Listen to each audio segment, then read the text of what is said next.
Queridos irmãos, um prazer sempre muito grande estar aqui com vocês novamente para fazer a exposição das Escrituras Sagradas, daquilo que Deus quer nos falar, daquilo que Deus já nos falou, daquilo que Deus já deixou revelado para nós em Sua Santa Palavra, em Sua Santa Escritura.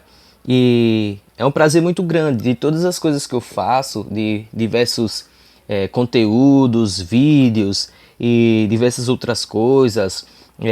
Estamos fazendo também vários podcasts, mas de tudo isso, o que mais alegra o meu coração, o que mais me dá satisfação de fazer é expor a palavra de Deus. Porque é algo em que você precisa se deleitar, é algo que você precisa estudar, é algo que você precisa conhecer a fundo, porque o que as pessoas esperam de nós que expomos a palavra de Deus é que elas ouçam aquilo que realmente o Espírito Santo está falando ao coração delas. A intenção das pessoas não é ouvir simplesmente um pregador, mas ouvir o próprio Deus falando através da sua palavra. Por isso que é tão importante para nós que nós nos debrucemos sobre essas escrituras, que a gente estude a fundo, para que a gente possa trazer aquilo que realmente o seu escritor quis falar ao escrever o que escreveu.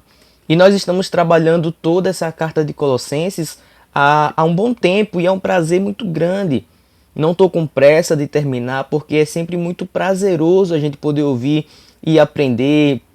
E é como se fosse uma refeição em que você não tem pressa de terminar porque é muito saborosa. E a palavra de Deus é isso. A palavra de Deus é muito saborosa, é algo que a gente vai sentindo sabor e vai ingerindo e vamos ficando fortalecidos no Senhor e em todo o seu poder. Mas hoje nós vamos terminar o capítulo 3 e já fazer a iniciação também do capítulo 4. Então nós vamos terminar o capítulo 3 e vamos ingressar já no último capítulo dessa carta, o que é uma pena, porque é uma carta que tem nos ensinado tanto, né? É uma carta que tem falado tanto aos nossos corações. O apóstolo Paulo começa lá no início, exortando os irmãos de Colossos a respeito das heresias, que eles não se enveredem por esses caminhos heréticos, por toda a sabedoria que vem dizendo que Jesus ele não é um Deus como o verdadeiro Deus, tem alguma coisa diferente, existem coisas de misticismo, existem coisas por trás que podem acrescentar ao evangelho, algumas mandingas, algumas superstições que podem ser acrescentadas ao evangelho, e Paulo escreve essa carta, ele desenvolve tudo isso para dizer, não, olha, a centralidade é uma só, é o evangelho de Cristo. E ele vai falar sobre o sacrifício de Cristo, como Cristo se voluntariou, como Cristo ele pegou o nosso escrito de dívida e cravou lá naquela cruz. Ele vai falar isso no capítulo 2. E nós entramos no capítulo 3, nós aprendemos sobre nos despojarmos do velho homem e nos revestirmos de um homem novo, com novas vestes, com novas vestiduras. E o conselho de Paulo agora, as exortações de Paulo agora, nesse texto que leremos, é a respeito do nosso convívio na vida familiar, no nosso trabalho, como é que nós devemos, como cristãos, nos portarmos nesses ambientes. Já que a gente se revestiu do novo homem, né, fomos despojados, nos despojamos do antigo homem, nós nos vestimos de uma nova roupa, de uma roupa de santidade. E no versículo 17 do capítulo 3 ele vai dizer que nós devemos fazer tudo isso, todas essas coisas, para que Deus ele possa ser glorificado, dando graças a Deus Pai. Fazei-o em nome do Senhor Jesus, dando a Ele graças a Deus Pai. Então tudo isso é graças a Deus, a glória toda tem que ser voltada para Deus. E diante disso tudo vem os conselhos para a nossa vida em família, para os nossos cônjuges, para os nossos filhos. O conselho vem também para o nosso trabalho, para a nossa vida de patrão, para quem é patrão. Então nós vamos ler do versículo 18 do capítulo 3 até o versículo 1 do capítulo 4, que diz assim: Esposa, sede submissas ao próprio marido, como convém no Senhor. Maridos, amai a vossa esposa e não a trateis com amargura. Filhos, em tudo obedecei a vossos pais, pois fazê-lo é grato diante do Senhor. Pais, não irriteis os vossos filhos para que não fiquem desanimados. Servos, obedecei em tudo ao vosso Senhor, segundo a carne, não servindo apenas sob vigilância, visando tão somente agradar homens, mas em singeleza de coração, temendo ao Senhor. Tudo quanto fizerdes, fazei-o de todo o coração, como para o Senhor, e não para homens, cientes de que recebereis do Senhor a recompensa da herança. A Cristo, o Senhor, é que estáis servindo. Pois aquele que faz injustiça receberá em troco a injustiça feita, e nisto não há acepção de pessoas. Versículo 1 do capítulo 4 diz assim: Senhores, tratai os servos com justiça e com equidade, certos de que também vós tendes Senhor no céu. Então toda essa instrução de Paulo para a nossa vida cotidiana, ela é muito pertinente e certamente foi pertinente naquela época e certamente é pertinente até hoje. Ele vai começar falando do tratamento de cônjuges, do marido e da esposa. Ele começa falando para a esposa assim: esposas, sede submissas ao próprio marido, como convém no Senhor. Com o advento do feminismo, esses textos bíblicos a respeito de submissão, eles são muito ignorados, e quando não são ignorados, eles são veementemente combatidos por esses movimentos que tentam dizer que o homem ele subjuga a mulher, ele maltrata a sua mulher, que a mulher não pode ser feita refém. Nesse sentido, eles estão certos, de fato, os homens não podem subjugar suas esposas não podem ser reféns desses homens. Entretanto, eles equivocam-se porque os textos sagrados não dizem isso. Quando a Bíblia vai falar a respeito de ser submissa, não quer dizer que a mulher ela é inferior ao seu marido, mas é uma auxiliadora. Ela está ali para conduzir toda aquela família e que o marido é o cabeça da família. Assim como nós, maridos, somos submissos a Cristo, a esposa ela precisa também ser submissa ao seu marido. Não tem como haver um corpo que seja acéfalo, ou seja, sem cérebro, sem pensamento, e também não tem como haver um corpo que seja bicéfalo, com duas mentalidades, com dois pensamentos. A mulher ela tem autoridade na sua casa, sim, mediante aos seus filhos. O marido também tem autoridade sobre seus filhos e para o marido existe a função da liderança do lar. E é muito difícil, talvez você possa pensar assim, é muito difícil eu me submeter ao meu marido. Lembrando que essa submissão, a ordenança que o Senhor dá para as esposas de submissão aos seus maridos, enquanto esses maridos eles expressam aquilo que é agradável ao Senhor. O que é que eu estou querendo dizer com isso? Se o marido ele dá uma ordenança que é claramente antibíblica e que vai te fazer pecar, a sua missão, o seu dever, a sua responsabilidade é de agir contra a ordenança do seu marido. Agora, se o seu marido, embora não seja cristão, ele te conduz, ele te aconselha, por mais que ele não vá para a igreja, por mais que ele não professe Cristo como Senhor e Salvador, mas que as diretrizes que o seu marido te dá não são diretrizes que vão contra a palavra de Deus, você deve se submeter ao seu marido e auxiliá-lo na condução do seu lar. Vocês precisam crescer juntos, vocês precisam edificar a casa de vocês juntos. Você como esposa precisa auxiliar o seu marido, ser a sabedoria do seu lar para que a sua casa ela possa ser edificada. Salomão diz isso, né? A mulher sábia, ela consegue sim edificar a sua casa, mas se a mulher ela for tola, ela destrói facilmente com suas próprias mãos. Então, se você é uma mulher sábia, você se submete ao seu marido, assim como a igreja se submete a Cristo. Ainda que seu marido não professe Cristo como seu Senhor e como seu Salvador, você entende que o fato de você ser casada com seu cônjuge, com seu marido, isso daí já é um carimbo da parte de Deus de que você precisa se submeter a tal liderança. Mas por que devemos nos submeter a essa tal liderança? Porque convém assim no Senhor. É uma submissão também espiritual. Assim como a igreja, como eu falei, se submete a Cristo, a esposa se submete ao seu marido, entendendo que o marido foi colocado lá como cabeça do seu lar. Mas existe também uma responsabilidade para os maridos, que está lá no versículo 19. Maridos, amai a vossa esposa e não a trateis com amargura. O apóstolo Paulo aqui ele está sendo radical e nada conservador, porque naquela época A mulher era tida como um objeto que pertencia ao homem. A mulher ela era coisificada, ela não era tratada como uma pessoa com dignidade, que precisava ter respeito, que tinha direitos, que tinha isso, que tinha leis voltadas para elas. Não, a mulher era subjugada e a mulher era tratada como um objeto de posse do marido. E o Paulo ele é radical quando ele diz, olha, maridos, não tratem as suas esposas com amargura. Porque naquela época isso era um choque. Tratar a esposa com amor, quando você não tem obrigação nenhuma. Como assim eu preciso demonstrar amor por ela? Não, ela precisa me servir independente de qualquer coisa.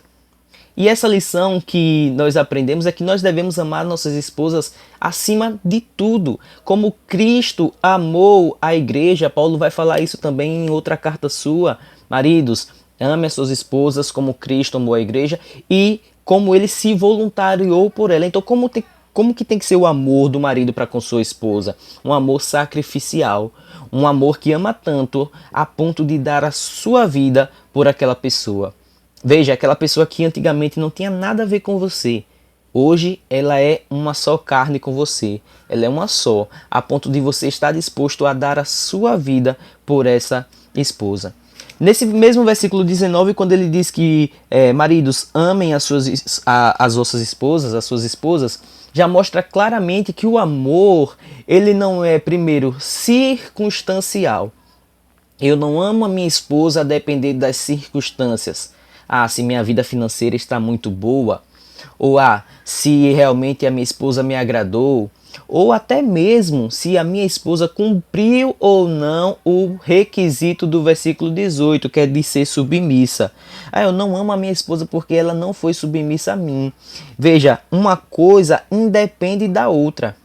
Ainda que seu marido não te ame, você precisa ser submissa a ele, enquanto ele estiver submisso ao que diz a palavra de Deus. Meu marido não me ama, mas ele me deu uma orientação que não fere as escrituras. Você precisa ser submissa.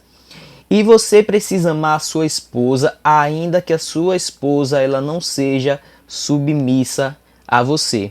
Então, independe das circunstâncias. Não existe uma circunstância apropriada, não existe uma circunstância melhor para que você exerça o amor para a sua esposa, porque devemos amá-la em todo o tempo. Mas em segundo lugar, o amor também não é opcional. O amor não é um sentimento, o amor é uma escolha. Quando a Bíblia diz assim, amarás a Deus, amarás a sua esposa, amarás ao seu próximo, claramente há uma instrução de que nós devemos exercer o amor e não simplesmente esperarmos sentir um formigamento na nossa barriga ou no nosso coração para que a gente possa fazer atitudes boas para aquela pessoa. O amor é uma decisão. Se você não ama a sua esposa, não amou a sua esposa até este momento, que você exerça o amor com o qual Cristo te amou. Devemos amar as nossas esposas, acordar todos os dias e dizer, como é que eu posso demonstrar amor?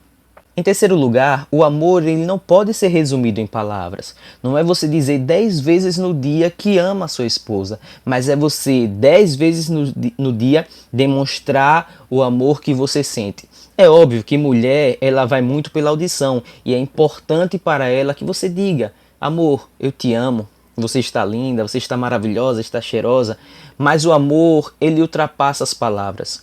Que adiantaria você dizer 1 milhão de vezes que ama a sua esposa, se as suas atitudes mostram que você tem desprezo, que você a trata com amargura. Então, o amor, ele não é circunstancial, o amor, ele também não é sentimental e o amor, ele não é opcional. O amor é uma decisão, o amor é uma escolha que precisa obrigatoriamente ser tomada. Mas no versículo 20, a orientação segue então para os filhos. Filhos, em tudo obedecei a vossos pais, pois fazê-lo é grato diante do Senhor. A Bíblia não vai dizer que nós, como filhos, precisamos obedecer a algumas coisas dos nossos pais. A Bíblia não está dizendo que nós devemos obedecer 10% daquilo que os nossos pais nos orientam. Mas a Bíblia está dizendo que nós devemos obedecer os nossos pais em tudo. Essa palavra quer dizer a integralidade de tudo aquilo que foi nos mandado fazer. Mas não somente a sua integralidade no sentido de que eu vou cumprir, vou obedecer às 10 ordenanças que o meu pai me disser, mas é fazê-lo também com amor, fazer com gratidão, porque isso agrada ao Senhor. É importante frisar que todas essas ordenanças, todos esses conselhos estão dentro dos padrões bíblicos estabelecidos pela Escritura como um todo. Isso implica dizer que a nossa obediência aos nossos pais é a mesma obediência com que a Igreja de Cristo deve obedecer a Cristo.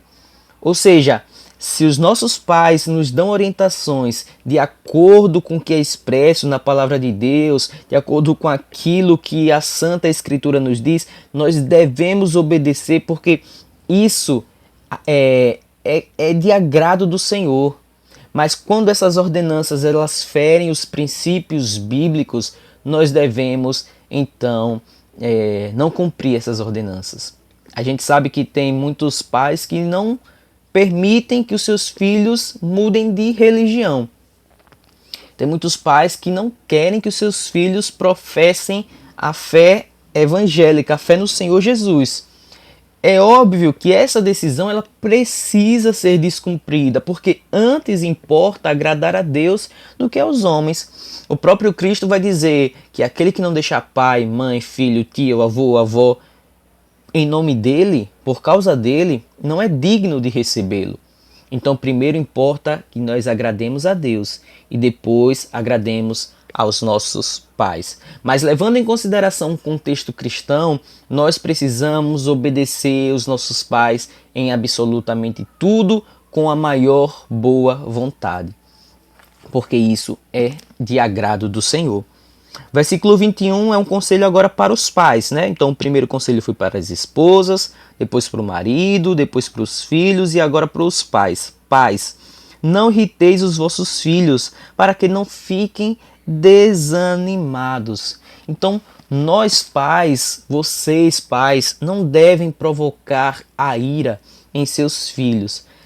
Você pode estar pensando assim, então eu estou completamente encrencado, porque o meu filho sempre fica com raiva de mim. Quando eu dou uma ordem, o meu filho fica zangado, fica irado, então eu estou completamente encrencado. Mas nós precisamos realmente entender o que isso quer dizer. Quando é que nós provocamos a ira em nossos filhos? Quando nós agimos, por exemplo, com hipocrisia.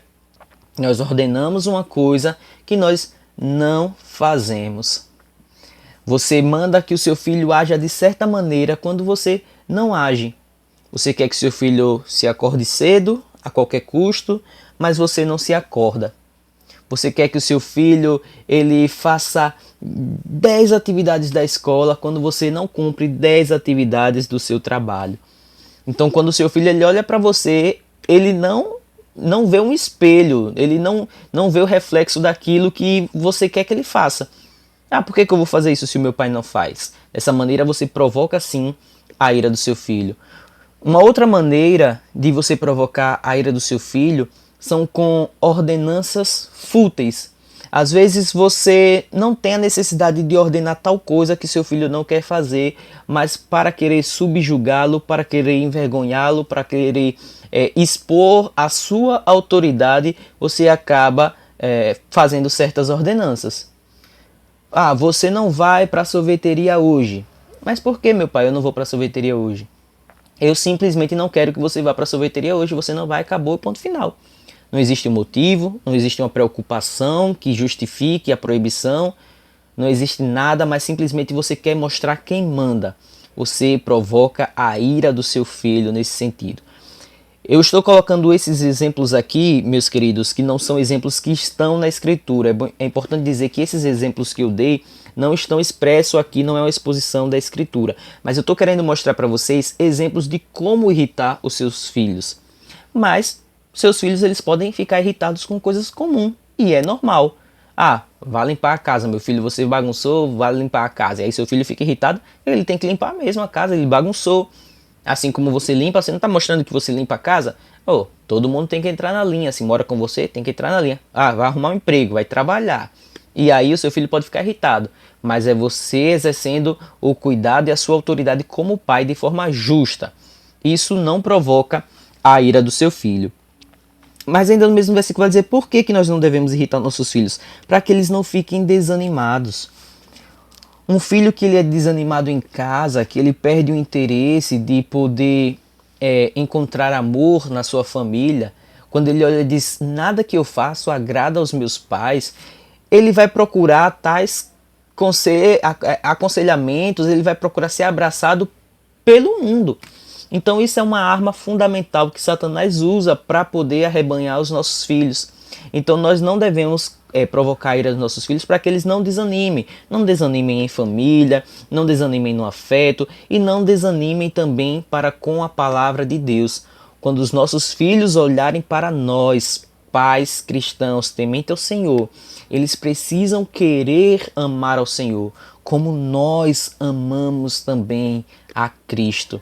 A nossa vida precisa ser um espelho para com os nossos filhos. Os nossos filhos precisam olhar a nossa vida e se sentirem animados, e não o contrário, e não desanimados, e não com vontade de desistir daquilo tudo, porque aquilo para ele passa a ser uma farsa, passa a ser uma hipocrisia e passa a não fazer sentido algum.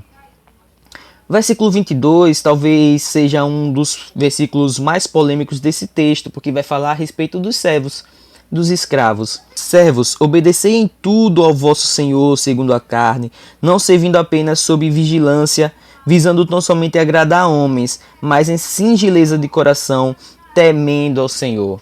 Veja que o apóstolo Paulo ele diz assim para o escravo, para o servo, olhe, obedeça ao seu Senhor, não apenas porque você tem o papel de obedecer, porque o seu dever é de fato obedecer, mas obedeça ao Senhor, visando temer ao Senhor, porque você ama a Deus, obedeça ao seu Senhor. Veja que Paulo ele poderia dizer, escravo, você se rebele contra o seu Senhor, não faz sentido você ficar aí aprisionado, ficar aí levando chicotadas. Embora algumas pessoas defendam que esse sistema, esse regime de escravidão, não era os moldes de escravidão que nós temos aqui no Brasil, né?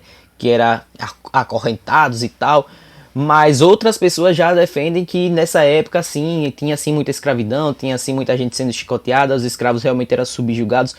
Mas é importante dizer que para o apóstolo Paulo, essa não é uma questão, porque a respeito da escravidão, eles viviam num contexto que isso era completamente normal.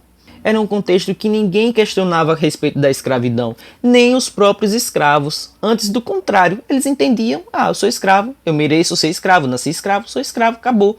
As outras pessoas que não eram escravos também não questionavam esse regime de escravidão. Dizer que o apóstolo Paulo ele era defensor desse regime é um anacronismo, é trazer valores da nossa época, né, e colocar na época passada, é atribuir valores da nossa época à época passada. O apóstolo Paulo não defendia regime escravocrata nenhum.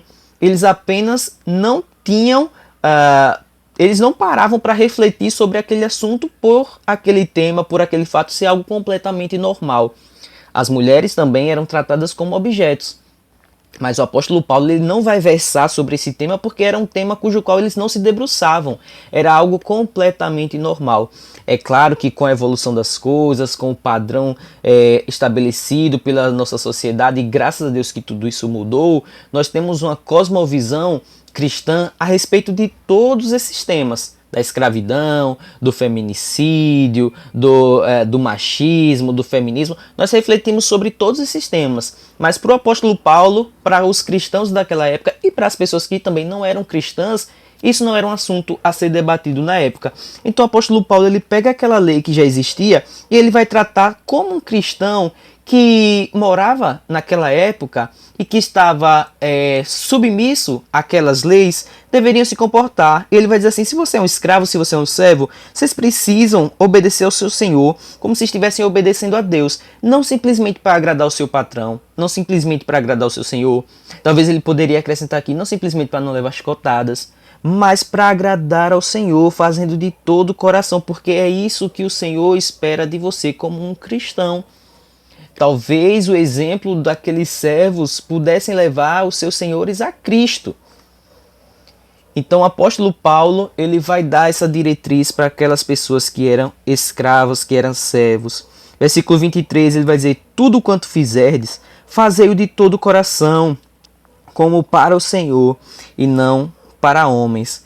Essa instrução do versículo 23, ele já está começando a abordar tudo que foi dito a respeito de todas essas classes: maridos, esposas, filhos, pais e servos. Olha, vocês, tudo isso, todos esses conselhos, todas essas orientações, tudo que você fizer, façam de todo o coração, como para o Senhor e não para homens. Como é que a gente faz alguma coisa para Deus e não para homens? Como é que temos que fazer? Com toda a perfeição, com todo o empenho, com toda a dedicação. É óbvio que hoje isso parece estar mudando, né? Quando a gente tem uma apresentação de PowerPoint para fazer no trabalho ou na faculdade, a gente passa meses estudando, preparando, corrigindo palavras, olhando no dicionário uma palavra nova que eu possa incorporar aqui para melhorar o meu vocabulário, para que eu pareça mais robusto na hora da minha apresentação.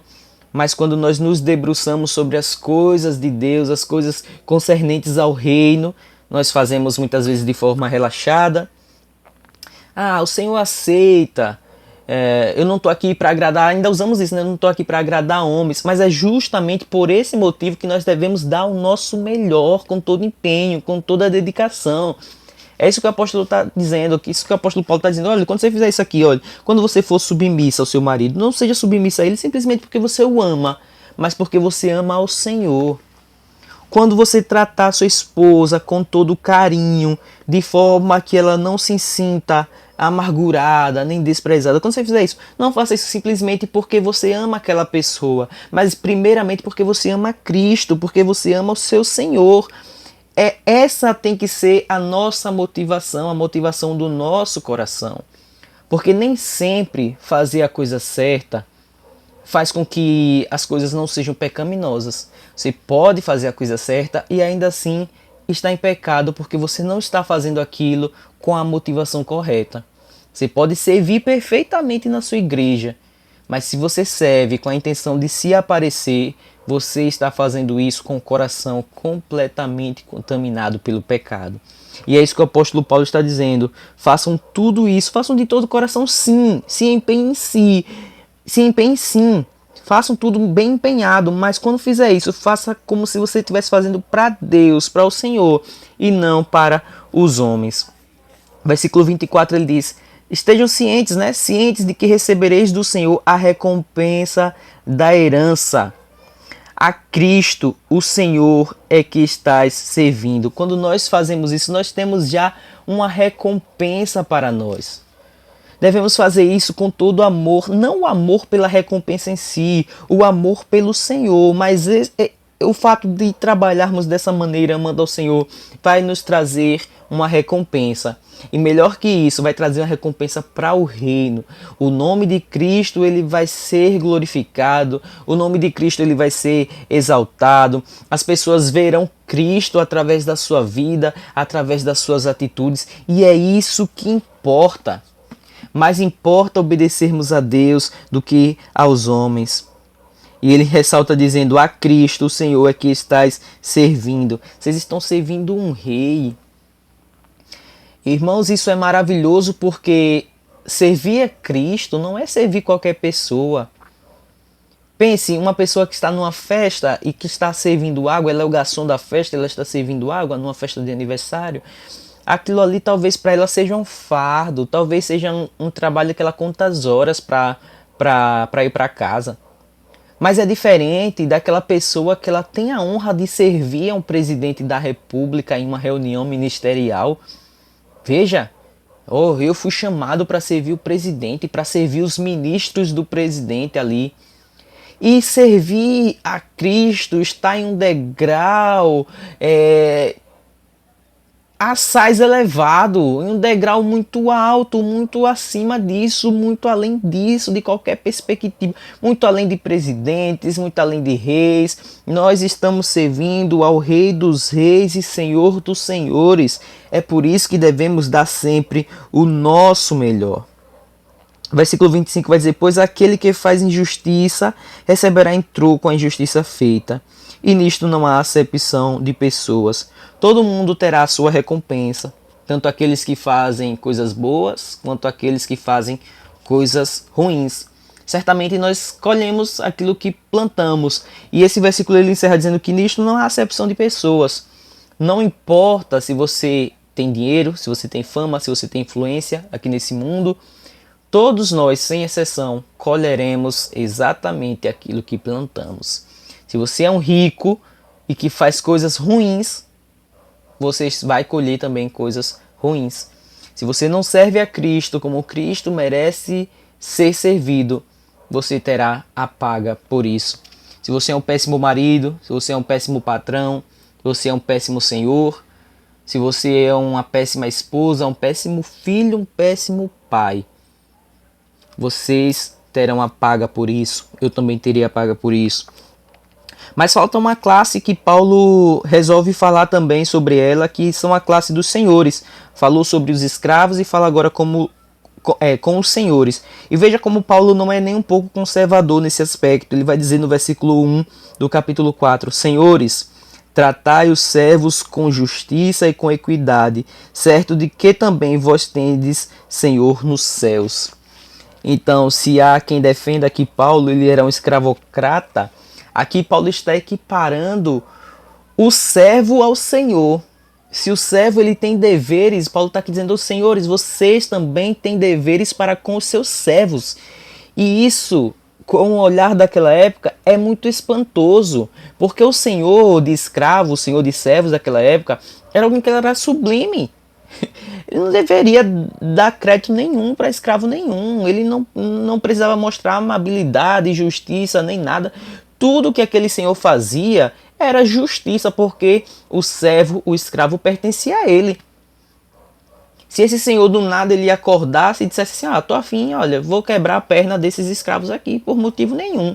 Isso era justo naquela época, porque o escravo pertencia ao seu senhor. Mas Paulo está aqui fazendo um contraponto, está dizendo assim: olha, assim como o servo tem deveres, vocês, senhores, também têm o dever de obedecer. E nós, irmãos, hoje talvez você diga assim: não faz muito sentido para mim essa palavra, porque eu não sou escravo, o tempo de escravidão já passou, e eu também não sou senhor de escravo. Então não tem sentido nenhum esse texto para mim hoje. Mas veja, nós também temos obrigações compulsórias, não obrigações que vai nos causar talvez uma tortura como aqueles servos tinham muitas vezes, mas nós precisamos pagar os nossos impostos de forma compulsória. Ninguém, não tem uma enquete aqui dizendo assim: olha, você quer pagar isso? Sim ou não? Coloque aqui a sua sugestão. Não, todo mundo tem que pagar. E nós precisamos cumprir isso à risca. E o pior, ou o melhor, não sei, nós devemos fazer isso não porque temos simplesmente uma obrigação de pagar os nossos impostos, mas fazer isso como quem fazemos para o próprio Senhor, para o próprio Deus, mostrando que somos fiéis, que somos cristãos e que nós devemos dar o exemplo. Não existem mais senhores, mas existem políticos. Existem pessoas que criam leis para que outras pessoas vivam debaixo dessa lei. E todo político precisa também agir com justiça. Que eles precisam entender, como Paulo fala aqui, que eles fazem, tendo a certeza de que também eles têm o Senhor nos céus. Como aqueles senhores aqui de servos, de escravos, eles também tinham Cristo como Senhor, assim todas as pessoas do legislativo, todos os políticos, todos os juízes que julgam, que criam leis, eles também estão debaixo da lei do Senhor. Quando eu digo que eles estão debaixo da lei do Senhor, não quero dizer que eles estão fora do tempo da graça, não, mas eles têm mandamentos expressos na Escritura que eles precisam também cumprir. Quando eu digo que o juiz ele tem o Senhor acima dele, é que haverá também alguém que o julgará. Da mesma forma como ele está exercendo justiça, alguém exercerá justiça sobre ele. Então, é importante que nós reflitamos sobre essas questões. A aplicação que eu faço, irmãos, de todo esse sermão, de tudo isso que nós trabalhamos aqui, é que existe alguém que é muito maior que nós, que eu, que você, e que existe um padrão para todo cristão que é revestido de uma nova veste de santidade, onde quer que estejamos, em qualquer cargo social que ocupemos, o nosso papel no lar, ou o nosso papel como filho também, que também é pertencente ao lar, precisa ser debaixo de um padrão já estabelecido por Cristo, que usa Paulo para expressar as suas palavras. As palavras de Paulo são canônicas, portanto, palavras do próprio Deus. A orientação que Paulo nos traz é orientação vinda do próprio Deus para a nossa vida. Então, que nós possamos aplicar essa palavra, praticar no nosso dia a dia, começando já por hoje. E agradeço a todos por essa excelentíssima oportunidade.